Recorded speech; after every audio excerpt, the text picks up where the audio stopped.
Mesdames et messieurs, bonjour, merci de nous rejoindre. Tout de suite, les principaux titres de l'actualité de ce dimanche 20 août. Nous commémorons aujourd'hui la journée nationale du Moudjahid et le double anniversaire historique du 20 août 55 et 56, l'offensive du Nord constantinois et la tenue du congrès de la Soumam. Les festivités officielles ont été célébrées cette année à Tlemcen en présence du ministre des Moudjahidines, Taïeb Zitouni. À cette occasion, les contributions de Mouloud Mamri dans la lutte anticoloniale et la préservation de l'unité ont été mises en exergue lors d'un colloque national tenu hier sur la personnalité de l'auteur à Tlemcen. C'est la dernière quinzaine de vacances. Le village africain de Sidi Frej continue d'accueillir les enfants du Sud. Plus de 250. Certains découvraient la mer pour la première fois. Mais d'abord, le président de la République a envoyé un message de félicitations au roi du Maroc, Mohamed VI, à l'occasion du double anniversaire de la révolution du roi et du peuple et de la fête de la jeunesse, dans lequel il affirme sa volonté à œuvrer pour renforcer les liens de fraternité, d'amitié et de respect mutuel entre l'Algérie et le Maroc, afin de concrétiser les aspirations des deux peuples frères. Le président de la République a également adressé un message de félicitations à son homologue hongrois, János Áder, à l'occasion de la fête nationale de son pays, dans lequel il lui a réitéré sa disponibilité à œuvrer à la consolidation des relations traditionnelles qui lient les deux États. Il y a 62 ans, le peuple algérien décide de faire front uni contre le colonialisme suite au soulèvement du 20 août 55 dans le nord constantinois, une date qui a marqué un tournant dans la révolution algérienne. Les décisions politiques prises un an plus tard lors du congrès de la Soumam finiront par consacrer la victoire de l'Algérie. L'anniversaire de cette date historique, décrétée Journée nationale du Moudjahid, a été commémoré ce matin à Tlemcen en présence du ministre des Moudjahidines, Taïeb Zitouni, et des hauts responsables de l'État.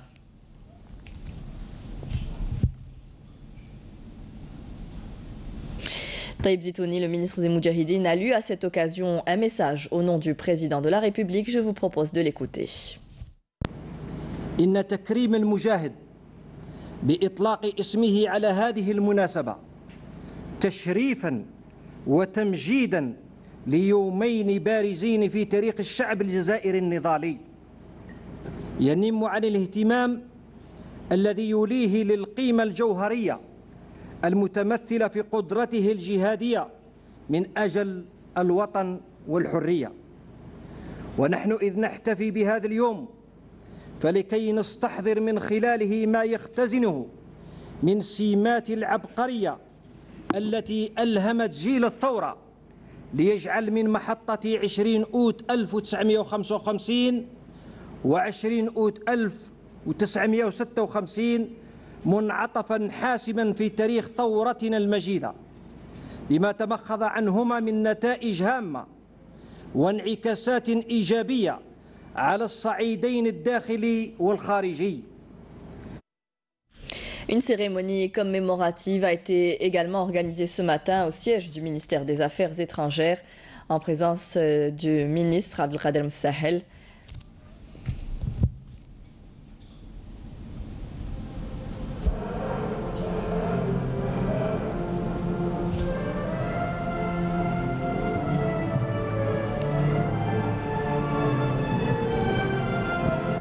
De hauts responsables de l'État étaient également présents.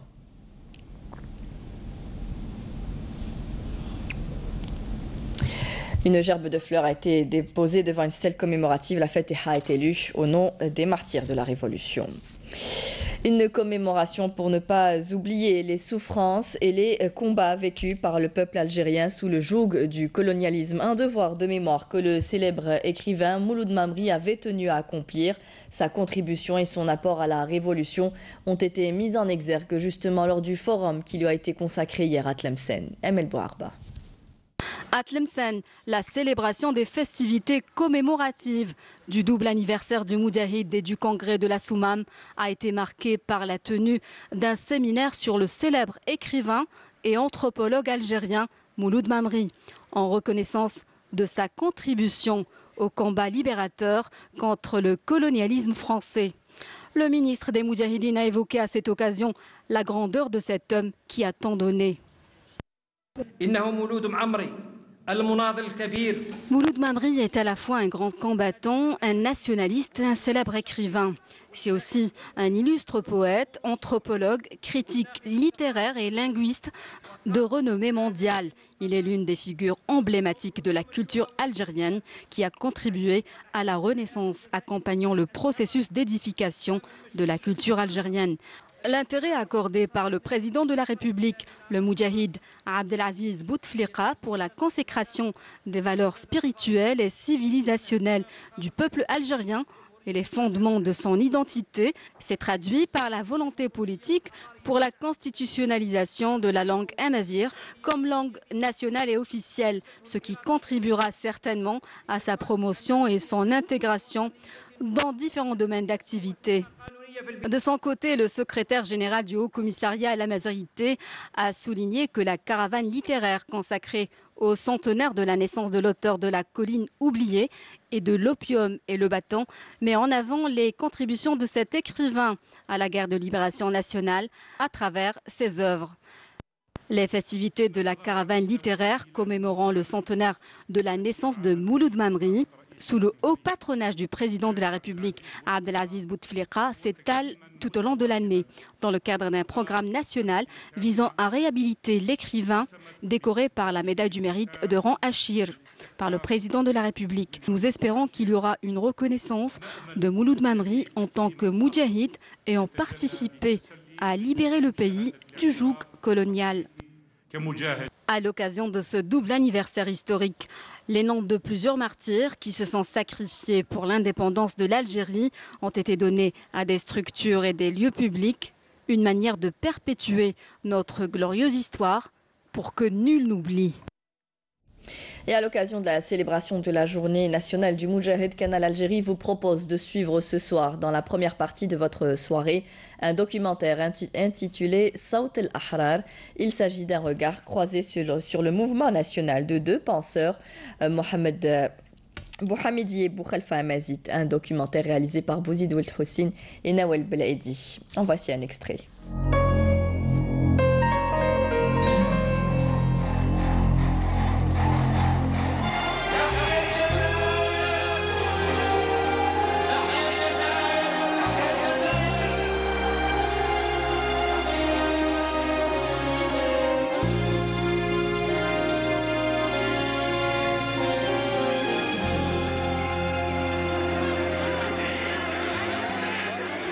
Au lendemain de la Première Guerre mondiale, le monde voit émerger un peu partout des mouvements indépendantistes.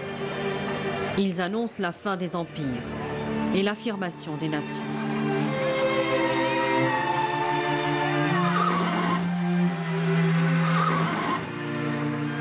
L'Algérie vit au rythme de ces agitations et le peuple algérien ne désire pas être français.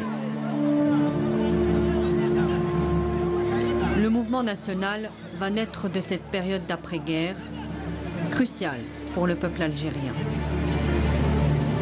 Une génération de révolutionnaires, des hommes et des femmes vont alors se donner les moyens politiques et militaires pour libérer l'Algérie de la colonisation française.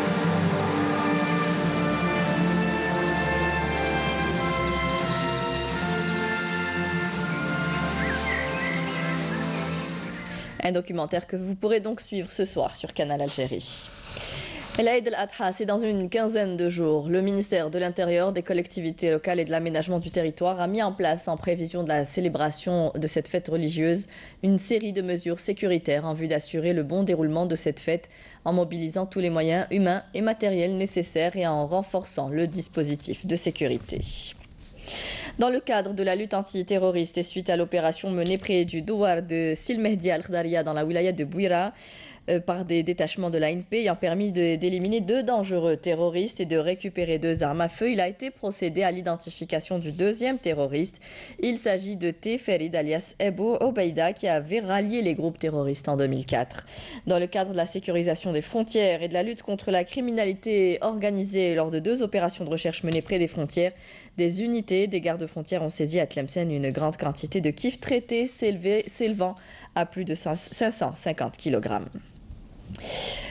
Habitat, à présent, 200 familles viennent enfin de récupérer les clés de leurs nouveaux appartements au niveau de la commune de Khrata après de longues années d'attente. Bedia Marni. Un nouveau quota de logements parmi tant d'autres vient d'être distribué à Kharrata à la veille de la fête nationale du Moudjahid. J'attends depuis l'année 2000. C'est cette année que le destin m'a souri pour bénéficier d'un logement. Je le souhaite à tout le monde. Mes félicitations aux bénéficiaires, l'Aqouba à tous ceux qui attendent leur tour. Je suis très contente de bénéficier de ce logement, que ceux qui ne l'ont pas eu cette fois patientent comme nous. Alhamdoulilah, nous avons bénéficié de ce logement. Nous avons attendu 13 ans. Nous avons vécu dans la souffrance. Nous avons vécu dans un habitat précaire chez notre oncle. Aujourd'hui, je suis très contente. Vive l'Algérie. Vive le président Bouteflika.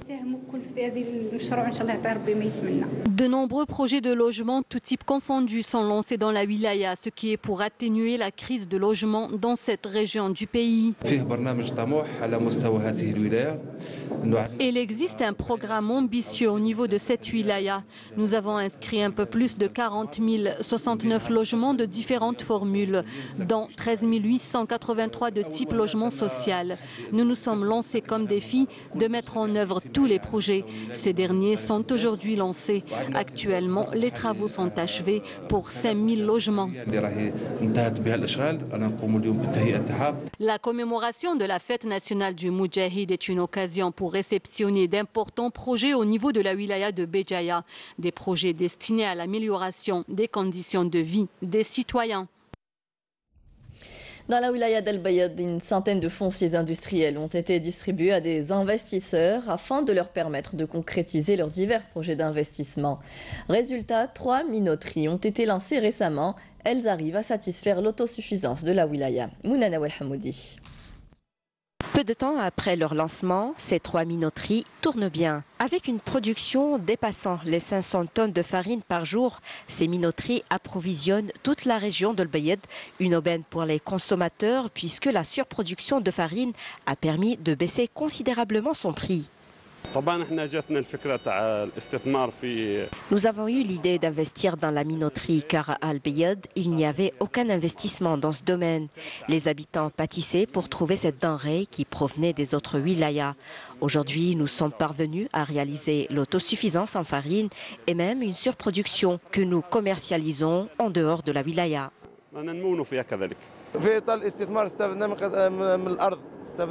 Dans le cadre de l'investissement, nous avons bénéficié de fonciers et d'importantes facilitations. Nous nous sommes lancés dans la production de farine et nous n'avons eu aucun souci de commercialisation. La production locale de cette denrée alimentaire de base a permis aux services commerciaux d'annuler la subvention sur la farine. De ce fait, ce produit sera vendu au prix initial. L'ouverture de multiples points de vente de semoule de blé tendre ont permis par ailleurs d'assurer la disponibilité de ces produits et à moindre coût. Cette initiative vise à assurer aux citoyens ce produit à un prix raisonnable, soit 2000 dinars le quintal. Pour ce faire, des points de vente ont été ouverts dans toutes les daïras de la wilaya.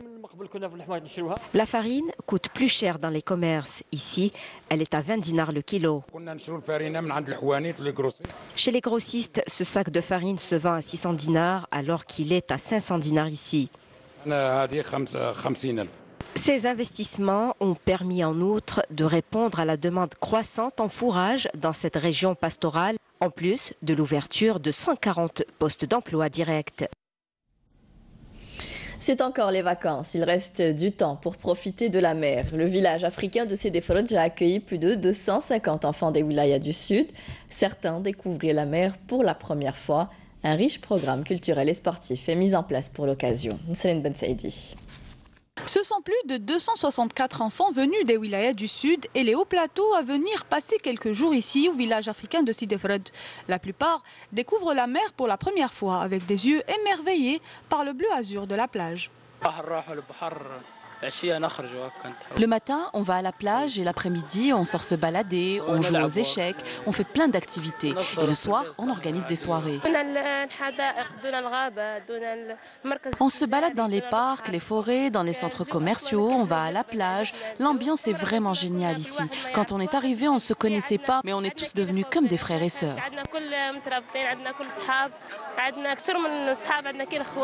Le camping El Amel, cet immense espace de verdure verdure est un véritable lieu de détente, de loisirs et d'activités culturelles et sportives.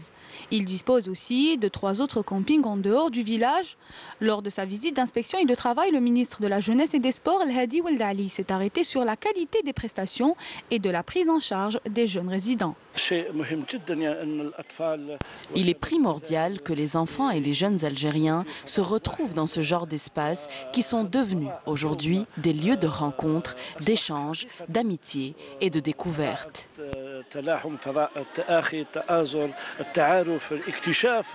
Veiller au bon développement de l'enfant, l'aider à construire sa personnalité et développer son autonomie en participant à plusieurs activités de groupe constitue la première préoccupation du village africain qui accueille chaque été des centaines d'enfants issus de plusieurs wilayas. C'est la fin de ce journal. Merci à vous tous de nous avoir prêté attention. Ce soir, vous avez rendez-vous avec Nadia Madassi pour le journal du 19h. Très bonne journée à tous. Au revoir.